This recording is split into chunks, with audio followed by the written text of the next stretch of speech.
Welcome to Family Basics 101.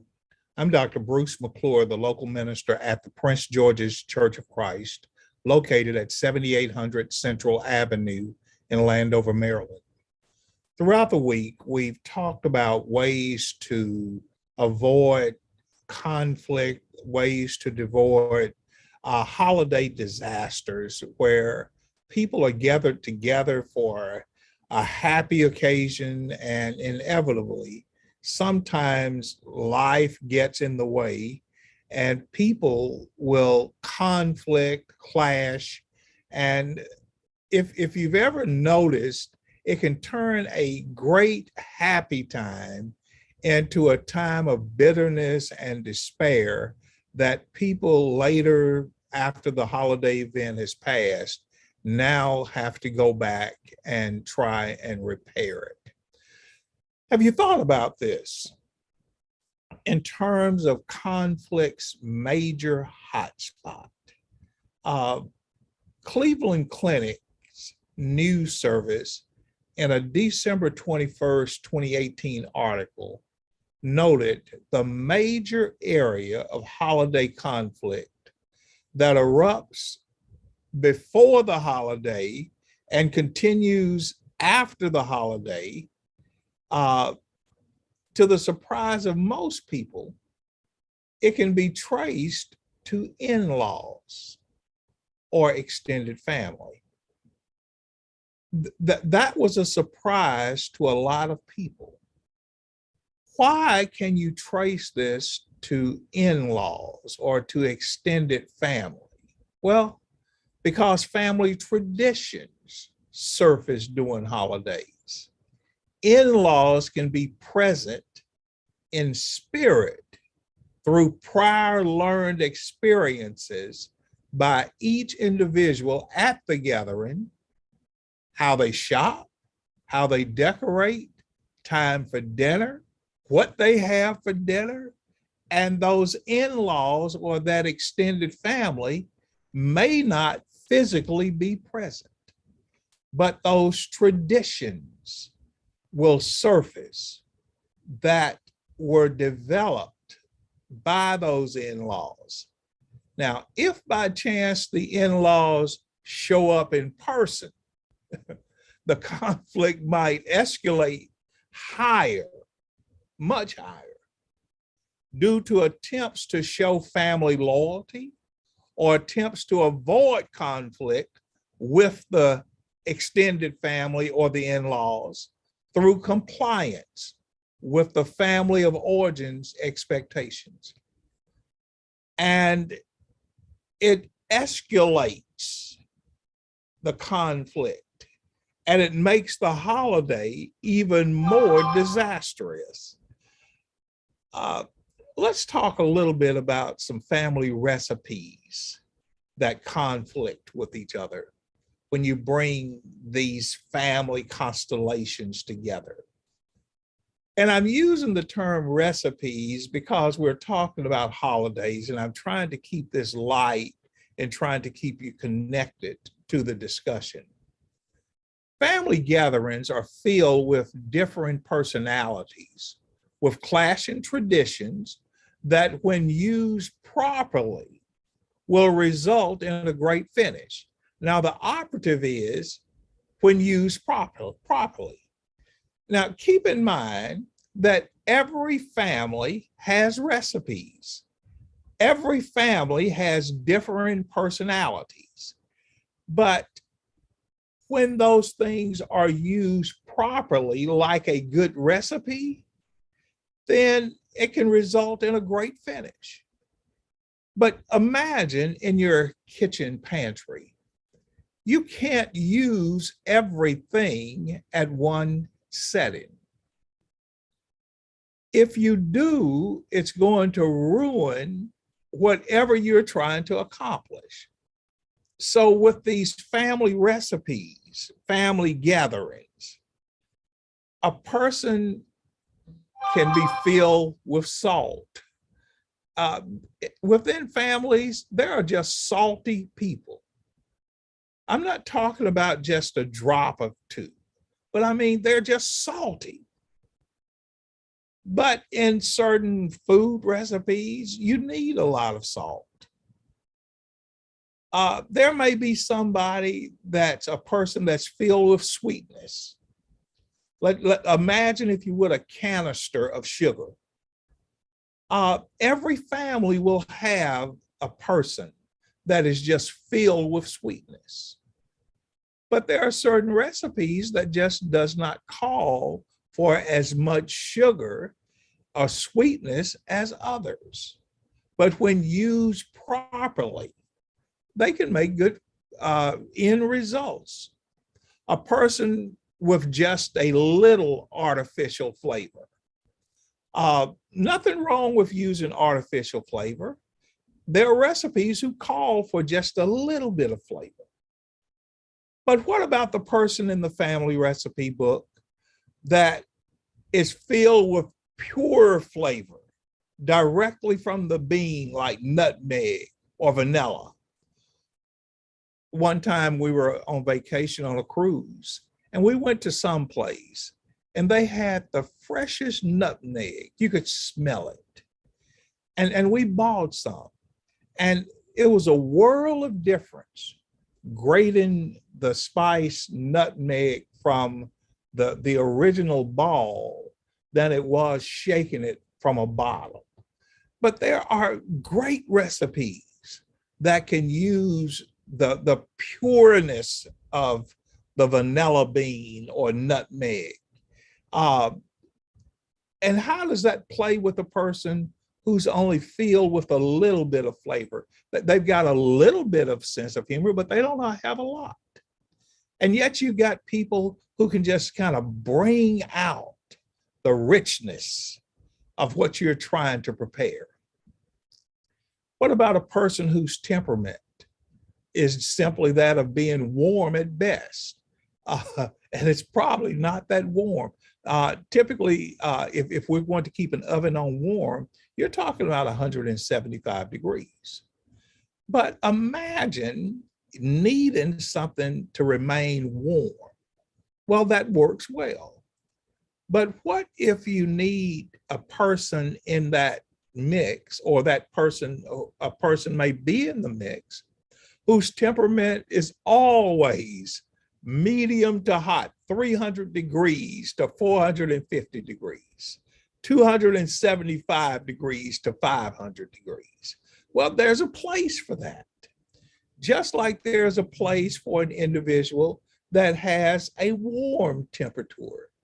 But if those things are not blended correctly or utilized wisely, it can cause a lot of unnecessary conflict at family gatherings. Now, how do you avoid that? Well, have you ever shared recipes? Back in the day, I remember ladies getting together and they would share recipes. Recipes that one person did not have, another person may have. And they would just spend hours just trading recipes. Well, I wonder what would happen in relationships, family relationships, if individuals who are planning to come together for a major event had first spent time sharing recipes. Well, what do I mean? Sharing their life history, sharing their family traditions, sharing what is the story, the backstory behind why this is so important.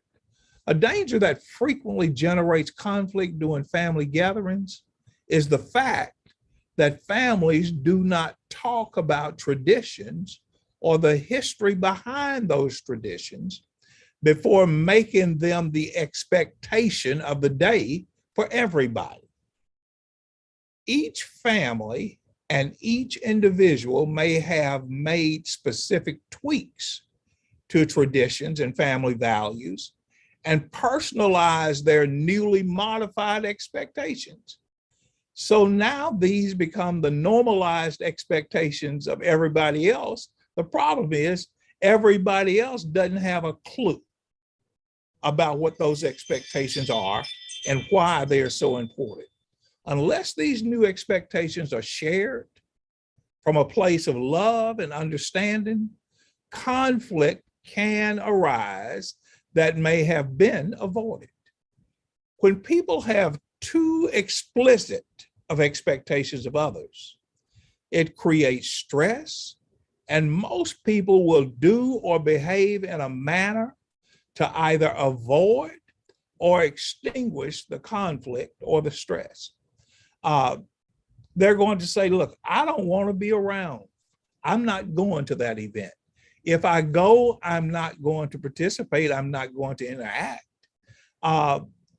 If somebody gets in their face, or if somebody starts talking out of school, out of turn, then people will say, well, that's your opinion. That's not mine. That's the way you see life. That's not the way I see life. It can happen around something as simple, especially during November, December, January. The conversation around a football game can blow up a family gathering. People will come together and they want to make their favorite team everybody else's favorite team. There may be people who could care less about a specific sport. And unless that is handled properly, it will blow up the family gathering.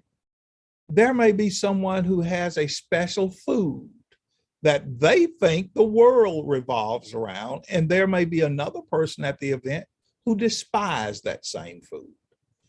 But if we take time to share the history of those recipes, where they're coming from, it could be your great-great-grandmother's recipe. This comes from my family tradition 3 generations back. The time of gathering.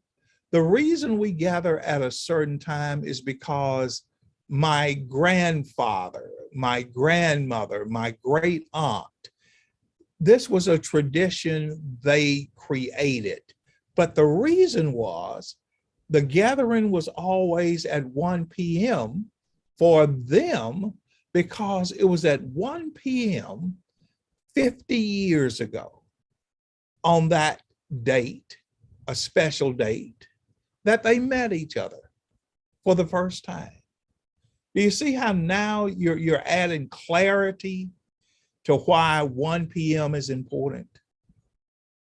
Let's conclude by looking at a biblical illustration. If you don't share recipes, how will people know?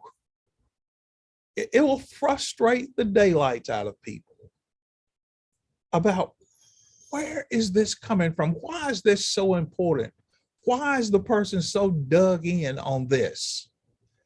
In the book of Philippians chapter 3, verses 3 through 6, the Apostle Paul is going to write to a Gentile church and explain to these Gentiles some of his Jewish history. Why does he take the time to explain the Jewish history of who he is to the Gentiles? Because they didn't have any frame of reference to why he's now preaching to the Gentiles with such vigor. For we worship by the Spirit of God. Or we who worship by the Spirit of God are the ones who are truly circumcised. We rely on what Christ Jesus has done for us. We put no confidence in human effort, though I could have confidence in my own effort if anyone could. Indeed, if others have reason for confidence in their own efforts, I have even more. I was circumcised when I was 8 days old. I'm a pure-blooded citizen of Israel and a member of the tribe of Benjamin, a real Hebrew, if there ever was one. I was a member of the Pharisees who demanded the strictest obedience to the Jewish law. I was so zealous that I harshly persecuted the church. And as for righteousness, I obeyed the law without fault. Paul says, that's where I'm coming from. You need to know my history. But now I count all of these things as waste. See, Paul is saying, in order for you to understand why I'm now zealous about Christianity, you've got to know the old recipe that I followed. And you'll also understand why I hope you can trust me. You've heard the stories of me, the destroyer. You've heard the stories of me being the opposition to Christianity. But he said, I want you to understand the recipe that I followed. So now you can appreciate the recipe of Christ that I am following. As we move into celebrating with family, conflict may arise, but maybe you can be the catalyst of change to kind of change the trajectory of the family gathering by spending some time when families get together and say, hey, look, let's spend an hour or so just talking about family traditions. Share with me, share with us, share with the group your family traditions around holidays and how they came to be. And I'll share with you my family traditions and how they came to be. And if there's a sharing of the heart, in all likelihood, there's a greater appreciation for one another, and there's less conflict around the holiday, even spending money. Why? Tell me your family history about why it was so important to spend so much money on gifts, why it was so important to decorate, why it was so important for certain dishes to be cooked. See, once we start sharing recipes, then it's helpful in calming the conflict. I look forward to seeing you back in class again tomorrow. Don't be late and don't skip class.